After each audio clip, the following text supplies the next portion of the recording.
This is Jonathan Ferguson, the Keeper of Firearms and Artillery at the Royal Armouries Museum in the UK, which houses a collection of thousands of iconic weapons from throughout history. And today, as precisely one person mentioned it in the comments, and we thought, you know what, it's not a bad idea actually, we're going to be taking a look at the third-person shooter classic, Splatoon 2. It makes SpongeBob SquarePants look like Shakespeare, doesn't it? If you want to see more of Jonathan reacting to video game firearms, make sure to hit that subscribe button, and if there are any other games, guns or mechanics that you want to see Jonathan break down, let us know in the comments section below. If you'd like to help out the Royal Armouries Museum and continue to support Jonathan's work, check out the links in the description of this video. Right, over to Jonathan.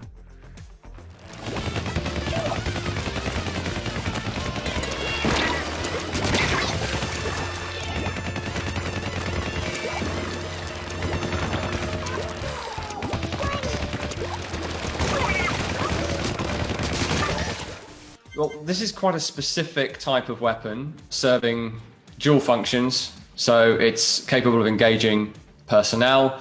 It's also capable of effectively taking ground on its own by essentially splattering the ground with your side's colour. Not something that we're used to seeing on the historical firearm side of things. But as it happens, we do have a close parallel. Perhaps this is what the game is basing this weapon on.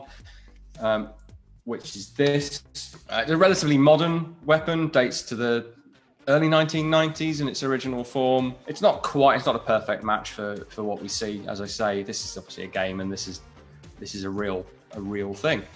So this is the XP100, something of a classic in this field. Probably the main point of departure here is that this has the slightly more old-fashioned pump system, which charges the bottle at the rear here with atmospheric gases to help with the delivery of the payload, which of course in this case is not coloured slime.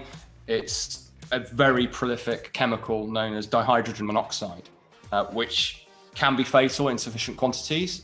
And this is more than capable of delivering those quantities once you've pumped it up enough. The reloading on this is, it's obviously highly stylized in the game, but the real thing, you rotate the locking collar, remove the bottle, the charge bottle, not really a magazine, it wouldn't be correct to call it that. Could in theory drop on another one or fill it up from a convenient backpack or similar.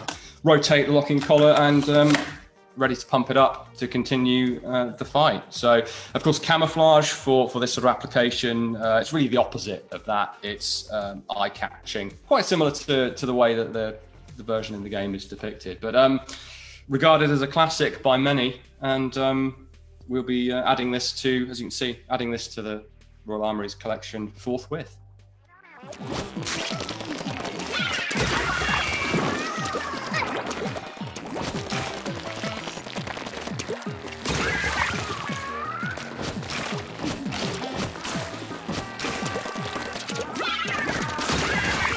It makes SpongeBob SquarePants look like Shakespeare, doesn't it? Something that we can't hope to replicate from our collection is, of course, the giant, for want of a better phrase, paint roller. Now, I've not used a weapon of that nature myself, but I have painted my house on occasion, and I'm not sure of the realism in terms of the sort of fluid dynamics of what we're seeing here, with one colour overlaying another without any mixing. But clearly the gameplay dictates that one colour is competing with another, so I think we can allow that one.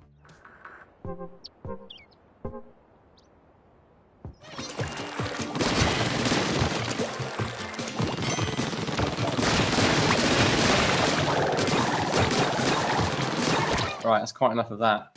Now, this is interesting because we've got a weapon for delivering the coloured substance that's critical to the gameplay, and of course to certain battlefields in the real world.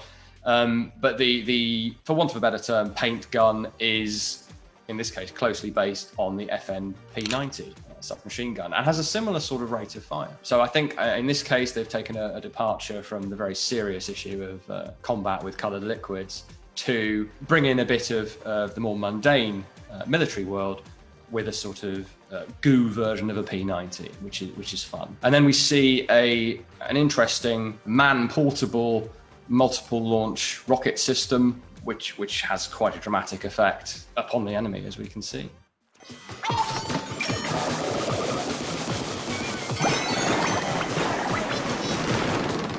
Thanks for watching, everyone. I hope you've enjoyed this take on the weapons of Splatoon 2. If you'd like to support our work here at the Royal Armouries, we have links in the description as to how you can do that. But I hope we'll see you again next time. And April Fools, needless to say.